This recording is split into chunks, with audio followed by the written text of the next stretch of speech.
عليكم السلام. أهلا وسهلا بكم أحبتي في برنامجكم ملاحظات قرآنية، وهذه الحلقة رقم 573. ولا زلنا في موضوع التواتر التاريخي للصلوات الخمس في تاريخ المسلمين، أو يعني في القرن الأول الهجري. وإحنا هنا بقى هنتوقف مع موضوع مؤلم جدا، اللي هو موضوع مذبحة كربلاء. ولنا كتاب منشور في الموقع بعنوان مذبحة كربلاء، بحث يعني يزيل الضغط، لان طبعا بحث يعني انا كنت زعلان جدا وانا بكتبه يعني، لكن هعمل ايه. المهم في موضوع المذبحة دي، كانت المحافظة من الاثنين المتعاركين على تأدية الصلاة وقت الحرب. فده دليل في حد ذاته ان يعني ادي الصلاة، ادي التواتر، يعني التواتر حتى في معركة بين جيش وبين مجموعة صغيرة، الاثنين كانوا بيصلوا. آه، ندي كده بسرعة يعني روايات. يعني بعث الحسين بابن عمي مسلم ابن عقيل للكوفة لتجميع الشيعة، فتحرك وادي الكوفة اللي هو عبيد الله بن زياد بن أبيه. طبعا فاكرين ابن زياد بن أبيه قبل كده، ده كان عبيد الله، كان بقى جه تولى بعد أبوه. تقول الرواية وأم ابن زياد، فنزل المسجد قبيل العتمة، يعني قبل صلاة العشاء، وأجلس أصحابه حول المنبر وأمر فنودي: ألا برئت الذمة من رجل من الشرط من الشرط اللي هو الشرطة يعني، والعرفاء والمناكب والمقاتلة، صلى العتمة إلا في المسجد.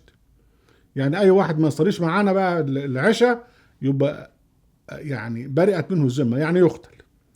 فامتلأ المسجد بالناس، فصلى بالناس طبعا صلاة العشاء. هنا صلاة العشاء طبعا. الحسين قبل ما يوصل، قبل ما يطلع، بعت ابن عمه مسلم بن عقيل إلى الكوفة، فتجمع الناس كلهم حول مسلم بن عقيل. فعبد الله بن أبي زياد راح عامل الموضوع ده، قال لهم لازم تيجوا، وبين نخوف الناس، قال اللي مش عارف ايه ومش هنديكوا فلوس، لأنهم طبعا لهم عطاءات من الدولة. ففي النهاية طبعا مسلم بن عقيل ضاع في الموضوع ده. وبعدين في السكة الحسين وهو ماشي جاله الخبر بأن مسلم بن عقيل قتل، وكان ممكن يرجع لكن هو رفض.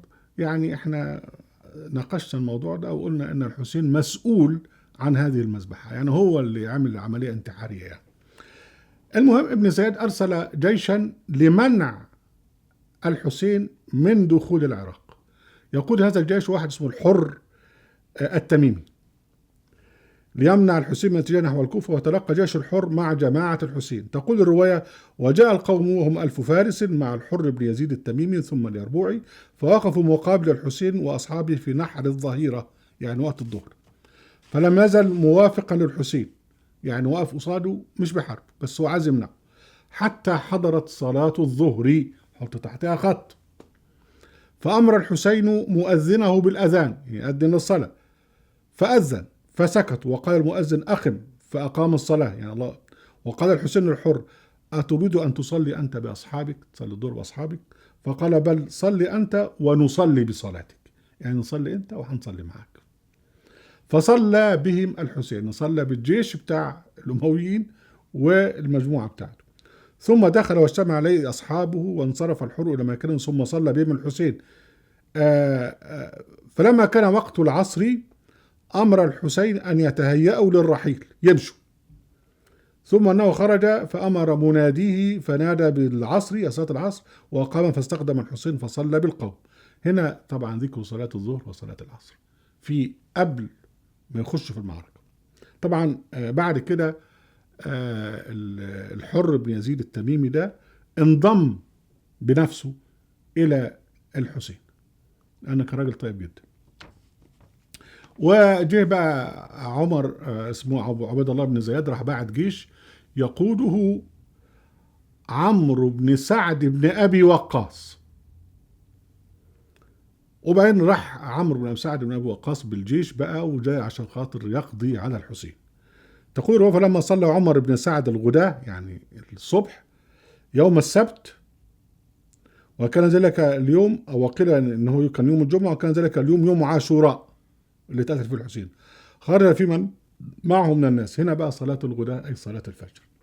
وبعدين ثم ان عمر، احنا طبعا بناخد السطور اللي فيها ذكر للصلوات.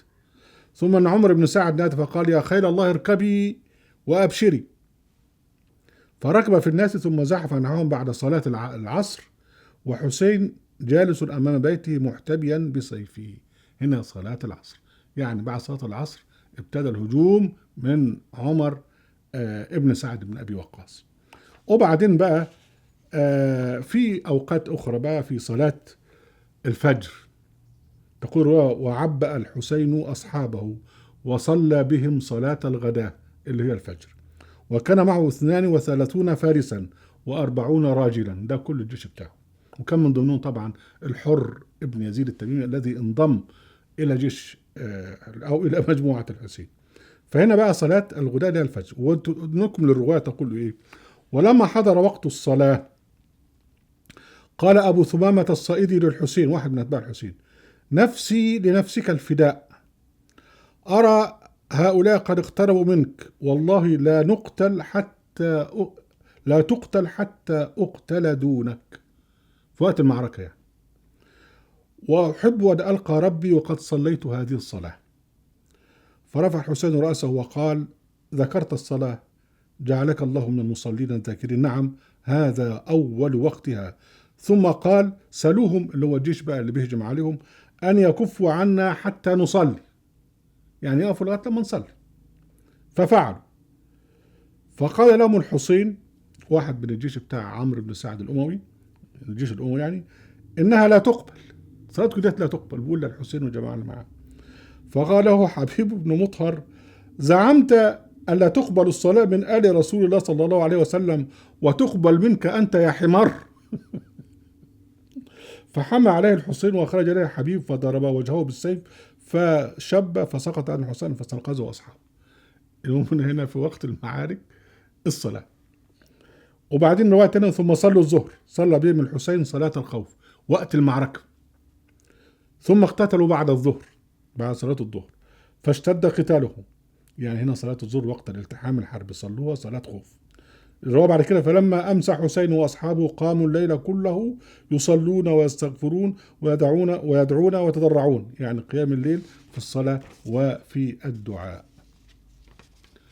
يعني في وقت حرب ومذبحة كانت الصلاة، إذا حافظوا على الصلوات الخمس حتى في موقعة أو في مذبحة كربلاء. إذا هنا هذا هو تواتر الصلوات الخمس. طبعا هنذكر بأن المؤرخين لم يقصدوا أن تسجيل الصلوات، وإنما يعني ذكروها ضمن السياق، ومعنى ذلك أن أولئك الناس يعني قد تعلموا الصلاة بالتواتر قبل النبي محمد وبعده، وحتى حافظوا على هذا التواتر حتى وهم في حروبهم. أهلا وسهلا بكم أحبتي برنامجكم لحظات قرآنية في قناة أهل القرآن وفي موقع أهل القرآن. لا تنسوا المشاركة بالشير ولايك، وعليكم السلام.